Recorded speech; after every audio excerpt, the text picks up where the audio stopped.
Assalamualaikum warahmatullahi wabarakatuh. Ketemu lagi.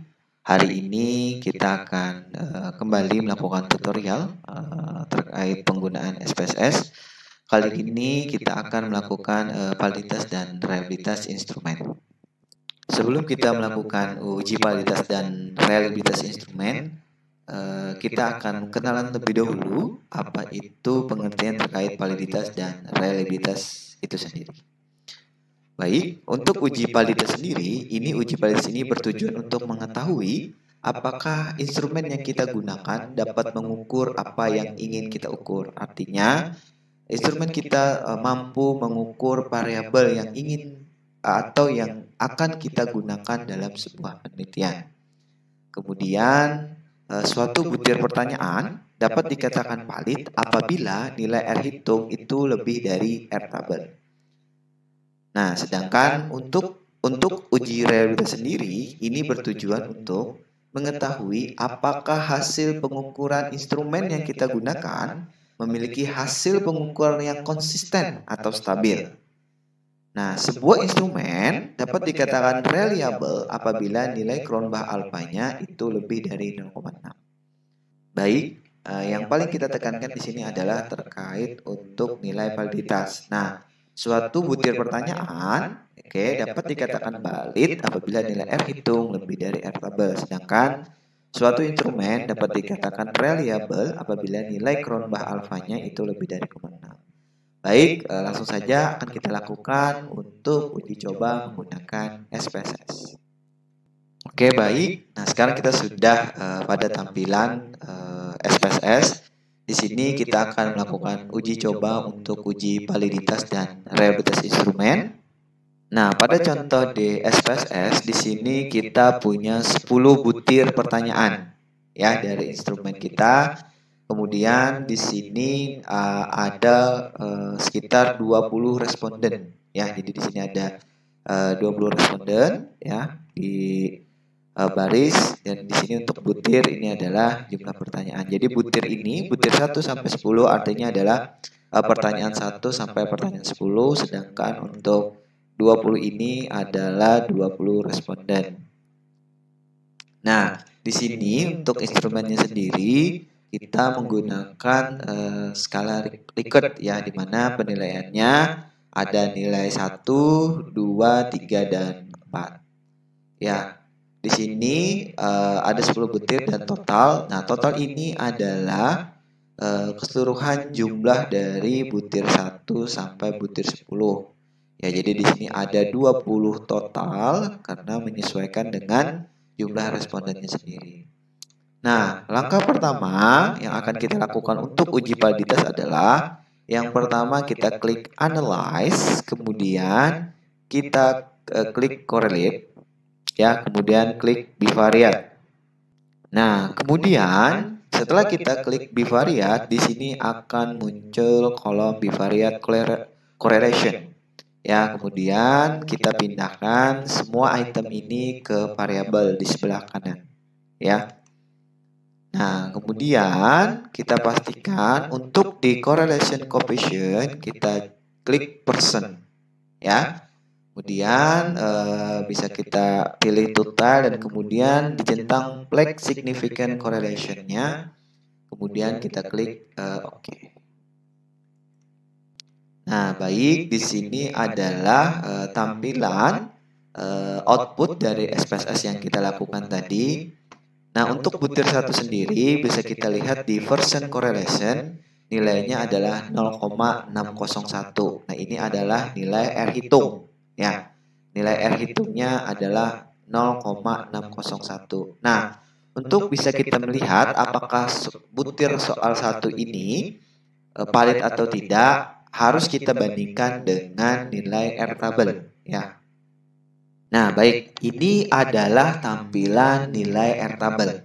Nah, untuk membaca R tabel harus kita lihat dulu atau kita tentukan dulu jumlah populasi kita tadi.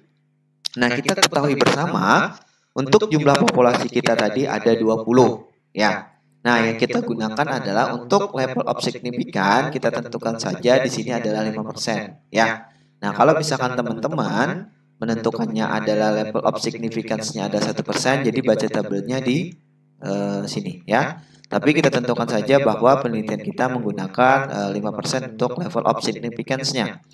Nah, untuk 20 ternyata R hitungnya adalah 0,444 ya. Kemudian kita akan kembali lagi ke hasil output uji validitas kita. Nah, berdasarkan R tabel tadi bahwa nilai untuk populasi yang berjumlah atau sampel yang berjumlah 20 itu adalah 0,44. Nah, untuk butir nomor 1 ternyata yang kita peroleh R hitungnya adalah 0,601, artinya lebih dari 0,44. Nah, bisa dikatakan bahwa untuk butir 1 soal kita untuk soal nomor 1 itu valid ya. Nah, selain bisa kita melihat di person correlation untuk valid atau tidaknya soal kita juga bisa melihat di nilai sigtotalnya. Nah, untuk sigtotal ternyata nilainya adalah 0,005. Artinya kurang dari 0,05. Artinya bisa dikatakan apabila nilai sigtotalnya kurang dari 0,05, maka bisa dikatakan butir soal kita valid ya. Nah, di sini untuk yang lebih dari 0,44 itu soal nomor 2 juga valid ya. Nah, yang di sini yang tidak valid adalah soal nomor 3. Nah, seandainya penelitian kita ya ini tidak valid untuk soal nomor 3, bisa kita hilangkan soal butir nomor 3. Ya, dengan pertimbangan bahwa soal butir nomor 3 itu tidak terlalu berpengaruh terhadap nanti hasil pengukuran. Tapi seandainya butir nomor 3 itu adalah soal yang penting yang diperlukan untuk mengukur variabel penelitian kita, maka harus kita lakukan pembuatan soal ulang ya.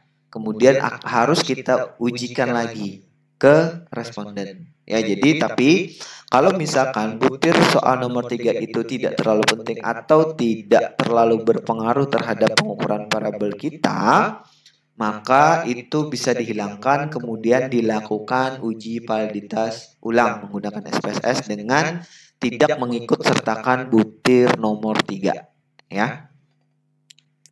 Baik, nah sekarang kita lanjutkan ke uji reliabilitas. Nah, uji reliabilitas hanya bisa dilakukan ketika semua soal ini valid ya.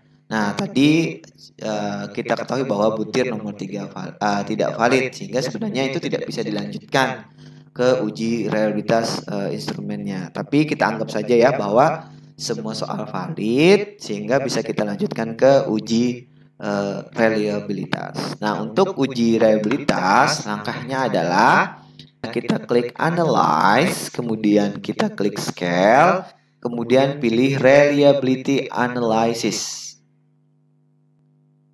Nah, setelah itu akan muncul tampilan reliability analysis. Kemudian kita pindahkan semua butir ke kolom item kecuali kolom total ya.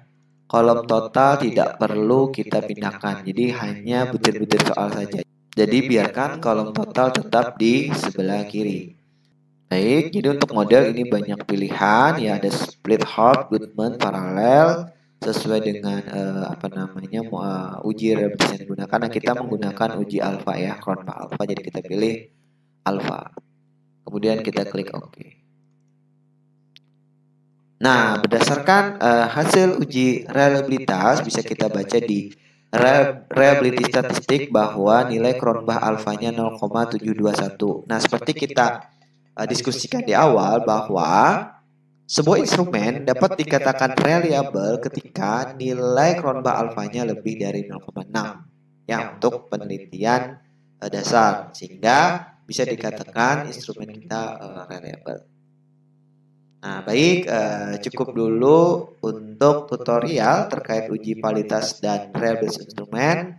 Sampai jumpa lagi di tutorial-tutorial selanjutnya. Salam sehat.